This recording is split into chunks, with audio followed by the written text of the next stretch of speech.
After years of making gaming content, people always ask me the same question. What games should I actually buy? So, I made this list. No corporate picks, no games I'm sponsored to promote, just 15 games that genuinely blew me away. Whether you're new to gaming or a veteran looking for hidden gems, trust me on these. 1. Gran Turismo 7. Polyphony Digital spent years making this game, and you can feel every hour of that development time. This is Car Worship, the video game. The menus look like a luxury car showroom. Every vehicle is modeled with obsessive detail. The driving physics are so precise that you can tell the difference between tire compounds. If you love cars, this is basically automotive meditation. The campaign takes you through the history of motorsports while you collect vehicles and tune them to perfection. The problem? It launched with always online requirements and an economy designed to sell you microtransactions in a $70 game. A game that's supposed to be the pinnacle of racing simulation. And they wanted you to grind for hours or pull out your credit card. They've patched it since launch, made the economy less insulting, but that initial decision showed their priorities. When you're actually racing, when you're taking a perfectly tuned car through a corner at the absolute limit of grip, this game is unmatched. But getting to those moments requires patience and tolerance for Polyphony's outdated design choices. 2. Street Fighter 6. Capcom looked at Street Fighter V's disaster launch and said, "Never again." And they meant it. This is the most complete fighting game package in years. You've got World Tour mode where you create your character and wander around Metro City learning moves from Street Fighter Legends. It's bizarre, but surprisingly fun. You've got the classic arcade mode. You've got a story mode that's actually entertaining. And the online actually works at launch. Revolutionary concept, I know. The modern control scheme is brilliant because it lets new players do cool combos without spending weeks in training mode. While pros can still use classic controls for maximum depth, everyone wins. The drive system replaced focus attacks and V-triggers with something that's easier to understand, but has crazy depth once you learn it. My biggest praise is that this feels like a fighting game designed for humans, not just tournament players. The tutorials actually teach you how to play instead of assuming you already know frame data. The rank system doesn't make you feel terrible for losing. This is Capcom firing on all cylinders, proving they still know how to make a proper fighting game. 3. Horizon Forbidden West. Listen, Guerrilla Games looked at their robot dinosaur game and said, "Let's make it bigger." And somehow they actually pulled it off. You're still Aloyd, still shooting arrows at mechanical T-Rexes, but now you can explore underwater ruins and glide across the map. The world is absolutely massive. Maybe too massive if I'm being honest, because there's stuff to do everywhere, and sometimes you just want to focus on the main story. Speaking of which, the story gets weird with all this ancient tech and forbidden knowledge stuff, but the combat, chef's kiss. Taking down a Thunder Jaw never gets old. They added new machines that are genuinely challenging, not the fake difficulty where enemies just become damage sponges. The graphics are stunning. This is one of those games that makes you stop and take screenshots, even when you're in the middle of fighting for your life. My only real complaint is that it feels a bit safe. You know, it's a very polished, very expensive sequel that does everything right, but doesn't take many risks. It's like getting an A+ on your homework, but not learning anything surprising. Still, if you like Zero Dawn, this is more of what you loved with better visuals and tighter combat. Just be ready to spend 50+ hours if you actually want to see everything. 4. Helldivers 2. This is what happens when a developer actually listens to what players want. The first Helldivers was this top-owned shooter that had a cult following. And instead of just making Helldivers 1.5, they made it third-person, made it gorgeous, and kept all the chaos that made the original special. You and 3 friends drop onto planets to spread managed democracy, which is just space fascism with better marketing. And everything that can go wrong will go wrong. Your teammate will call in an airstrike on your position. You'll accidentally shoot your friend in the back. Someone will trigger a patrol, and suddenly you're running for your life.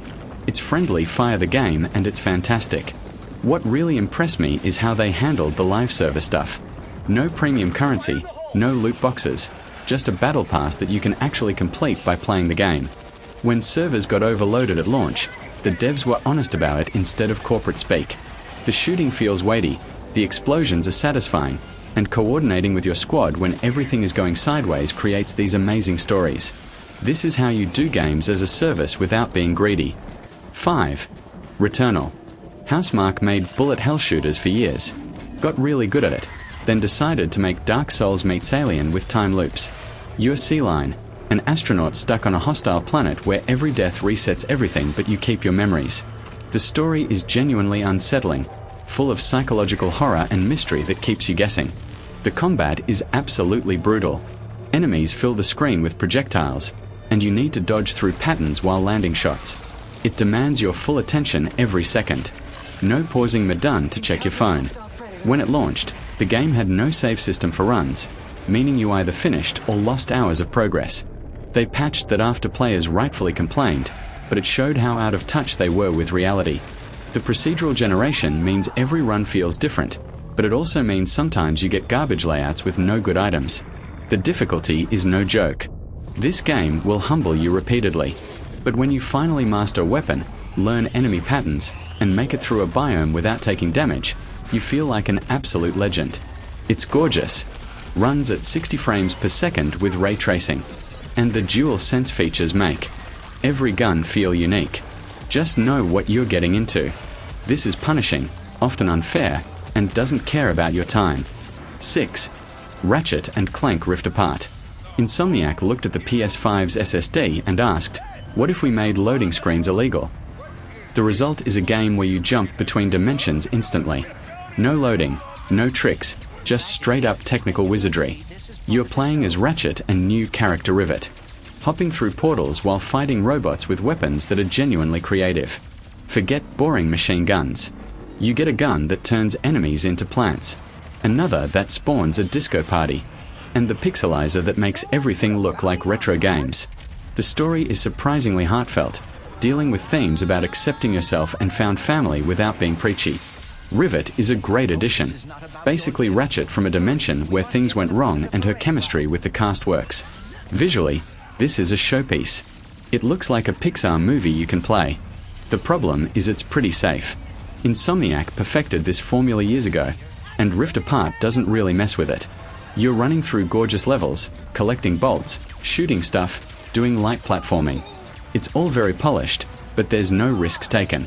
The game is also pretty short, maybe 12 hours, and once you beat it, there's not much reason to return unless you're a completionist.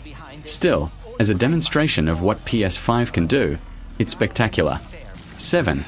Demon's Souls. Bluepoint took the game that started the Soul genre and rebuilt it from scratch with graphics that look unreal. This is a full remake, not a remaster, meaning everything looks gorgeous while the brutal difficulty remains untouched. If you've never played a Souls game, here's what you need to know. You will die constantly, lose your progress, and the game will not hold your hand. There's no map, no quest markers, just you figuring things out through exploration and pain. The combat requires patience. Every swing matters, every dodge needs timing, and rushing in gets you killed.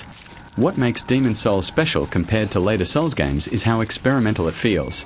The world tendency system changes difficulty based on your actions. Some levels are gimmicky in ways from software, abandoned later. Tower of Elria is still one of the creepiest locations in gaming.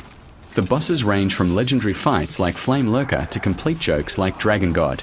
Bluepoint's remake adds nothing new to the design, which disappointed some fans hoping for new content, but they nailed the atmosphere. The sound design is incredible. The visuals are haunting, and dying to the same boss for the 10th time somehow feels fair. This is a museum piece, a perfect preservation of a classic with a new coat of paint. 8. Metaphor, ReFantazio. Atlas took the Persona formula to a fantasy world and somehow made it work. You're fighting to save a kingdom through a popularity contest while battling monsters and navigating political intrigue. The battle system mixes real-time action with turn-based strategy, letting you handle weak enemies quickly, but forcing you to think during real fights. The social link system is here, but instead of hanging out with high school friends, you're building relationships with party members during a road trip across the kingdom. The story tackles heavy themes about prejudice and inequality without being subtle. This game has opinions and isn't shy about sharing them. The art style is phenomenal, very Persona-like, but with its own identity. Medieval fantasy mixed with Atlas's signature style creates something that looks like nothing else. My issue is the pacing drags in the middle with dungeons that overstay their welcome and story beats that could have been tightened up. The game is also massive. We are talking 80+ hours for the main story. That's great for value, but exhausting when some sections feel padded. The English voice acting is surprisingly good, which matters because there's a lot of dialogue. If you loved Persona 5, this is basically that but fantasy. If you bounced off Persona, this won't convert you. 9. Final Fantasy VII Rebirth. Square Enix took the Midgar section from Remake, looked at the entire world of Final Fantasy VII, and said, let's make all of that. This is the middle chapter of their trilogy, and it's massive. We are talking 60 plus hours if you just do the main story. Way more if you're a completionist. You're following Cloud and the gang as they chase Sephiroth across the planet, visiting iconic locations that fans remember from 1997, but completely reimagined. The combat system is even better than Remake, giving each character unique abilities and letting you swap between them mid-fight. Exploring the world is where opinions split. There's tons of side content, maybe too much, with towers to climb and minigamers that range from fun to collect. Why is this here? The story gets weird because they're not just remaking the original anymore. They're changing major events and adding new timeline stuff that even longtime fans are confused about. 8th's fate is now a mystery instead of a certainty. The graphics are stunning when you're in story moments, but the open areas show the engine struggling with pop-in and texture loading. My biggest complaint is how they're stretching this out.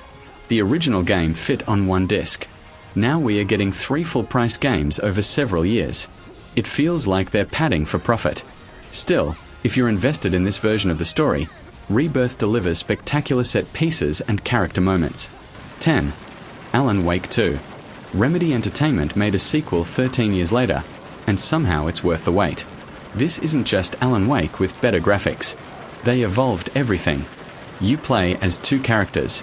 Alan's stuck in a nightmare dimension writing his way out. And Saga, an FBI agent investigating murders connected to his books. The game switches between them and both stories are equally compelling. Remedy went full survival horror this time, meaning resources are limited, combat is tense, and you're genuinely scared when enemies show up. The flashlight combat returns, but now ammo actually matters. And running away is often the smart choice. What makes this special is how meta it gets. Alan is literally writing the story you're playing, questioning what's real, and the game plays with narrative structure in ways that would be pretentious if Remedy wasn't so good at it. The live-action sequences blend with gameplay seamlessly, creating this unsettling vibe where you're never quite sure what's happening.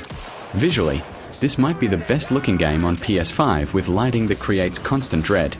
The problem is it's slow. Really slow. The first few hours are a lot of walking and talking before things get crazy. And the ending sets up a sequel. So, if you wanted closure, tough luck. This is an artistic achievement that proves games can be genuinely artistic without sacrificing fun. 11. Resident Evil 4 Remake. Capcom remade a game that didn't need remaking and somehow justified it. The original Resident Evil 4 revolutionized gaming in 2005, and this remake keeps everything that worked while fixing everything that aged poorly. Leon is still fighting through a village of infected cultists to save the president's daughter. But now, the story is darker. The characters have actual depth, and Ashley isn't annoying. That alone is a miracle. The combat keeps that same tense feel where every bullet counts, but they modernized it with crafting, stealth options, and parrying mechanics that feel great. The Mercenaries mode is back and it's as addictive as ever. What impresses me is how they restructured levels while keeping the spirit intact. The castle section is shorter and better paced. The island finale doesn't overstay its welcome. They cut some of the goofier elements, and while purists complained, the remake is tighter for it. The bosses are genuinely challenging without being cheap. The knife durability system adds tension. My only gripe is they made it slightly easier overall, probably to appeal to modern audiences who expect more forgiving games, but the unlock system rewards replays. The new Game Plus is substantial, and the free DLC actually adds value instead of being cut content sold back to you. This is how you remake a classic. Respect the original, but don't be afraid to improve. 12. Marvel's Spider-Man 2. Insomniac said, "What if both Spider-Man and made it work better than anyone expected?" You're switching between Peter Parker and Miles Morales as they deal with Kraven-hunting supervillains in New York and the Venom symbiote turning Peter into an aggressive jerk. The story is genuinely great, balancing 2 protagonists without making one feel like a sidekick. Miles gets his moment to shine. Peter goes through actual character development, and the Venom arc is handled better than most Spider-Man movies. The swinging is perfection. They added web wings so you can glide between buildings, making traversal even more fun. Combat evolved from the first game with new abilities and the symbiote powers that make Peter play differently. The side content is the usual Open W World checklist stuff, but it's Spider-Man, so even collecting backpacks is enjoyable. The city feels alive with random crimes and activities. My criticism is it plays it safe. This is basically Spider-Man 1.5 with a new story. They didn't reinvent anything, just polished what worked. The game is also shorter than expected, maybe 18 hours for the main story, which feels weird for a full-priced release. And once you beat it, there's not much reason to keep playing unless you're chasing trophies. But as a Spider-Man power fantasy, this is unmatched. The boss fights are spectacular, the emotional beats land, and the ending sets up interesting possibilities for a third game. 13. God of War Ragnarok. Santa Monica looked at God of War 2018's perfect ending and said, "Actually, we need a sequel." Ragnarok continues Katniss and Atroza's story as they prepare for the Norse apocalypse. And it's bigger, louder, and longer than the first game, maybe too much longer. The combat is fantastic with new weapons and abilities that make fights feel fresh even 30 hours in. The Leviathan act still feels incredible to throw and recall. The story takes you across all 9 realms, showing parts of Norse mythology the first game only hinted at. The cast is excellent. Every god, giant, and dwarf is well written and performed. The problem is pacing. The first game was tight, focused, and emotionally resonant. Ragnarok is sprawling with multiple storylines happening simultaneously and side content that interrupts the main narrative flow. There's a section in the middle that drags on forever. The relationship between Ratos and Atros is still the heart of the story. Watching this god learn to be a father while his son grows into his own person. The ending is satisfying and actually wraps things up instead of sequel baiting. Visually, it's stunning, but doesn't look dramatically better than the previous game since it also runs on PS4. The accessibility options are incredible, letting players customize almost everything. This is a technical masterpiece that respects player time with great quality of life features. It just needed a better editor to trim the fat and tighten the story. 14. Baldur's Gate 3. Larian Studios spent years in early access listening to feedback, and they delivered one of the best RPGs ever made. This is Dungeons & Dragons translated into a video game so faithfully that tabletop players feel right at home while newcomers aren't lost. You create your character, get infected with a mind flare parasite, and then the game just opens up. You can approach every situation dozens of ways. Talk your way out, sneak around, start fights, or find completely bizarre solutions the developers somehow accounted for. The writing is phenomenal with companions who feel like real people with their own agendas and problems. Shadowart, Aryan, Garlic, they're not just following you around, they're reacting to your choices and judging you for it. The turn-based combat uses actual DN rules, which means it's complex but fair. You need to think tactically, use the environment, and sometimes accept that the dice will screw you over. The game is absolutely massive. One playthrough takes 80+ hours and you'll miss entire storylines. The reactivity is insane with the game remembering choices from 40 hours ago and bringing them back. My only complaints are technical. The third act gets buggy, performance drops in the city, and some quest lines feel rushed compared to the polish of Act 1 and 2. But this is the new standard for RPGs. Every other developer is looking at Baldur's Gate 3, wondering how they're supposed to compete with this level of depth and player freedom. 15. Elden Ring. From Software took Dark Souls and gave it an open world, which sounds terrible on paper, but somehow works. You're in the lands between, a fantasy world that's equal parts beautiful and horrifying, and you can go basically anywhere from the start. See that castle in the distance? You can walk there right now and get demolished by enemies way above your level. The game doesn't care about your feelings. What makes this different from other Souls games is the freedom. If you're stuck on a boss, you can leave, explore somewhere else, level up, and come back stronger. No more bashing your head against the same wall for hours. The world is filled with secrets from hidden dungeons to optional bosses that are harder than the main story. The combat is classic Souls, deliberate, punishing, and satisfying when you finally beat something that killed you 20 times. The story is typically from Software cryptic with George R.R. Martin contributing to the lore, though you'd never know it because everything is told through item descriptions and environmental storytelling. The boss quality varies wildly. Some are all-time great. Others are reused mini-bosses that feel like padding. The game is huge, maybe too huge, because the open world means lots of empty space between interesting content, and the late-game difficulty spikes into ridiculous territory with bosses that feel designed to sell spirit as summons. Still, this is a landmark achievement that proved OpenW World Souls could work. Just prepare to die a lot. So, there you have it. 15 games that actually justify owning a PC. Look, the industry is full of half-baked releases and greedy monetization schemes, but these games, they got it right. Whether you grab one or all 15, you're getting quality over the usual corporate garbage. If you disagree with my picks, cool. Tell me in the comments which games I'm wrong about. And if this saved you from wasting money on mediocre games, hit that subscribe button. I'll keep calling out the good, the bad, and the overpriced. See you in the next one.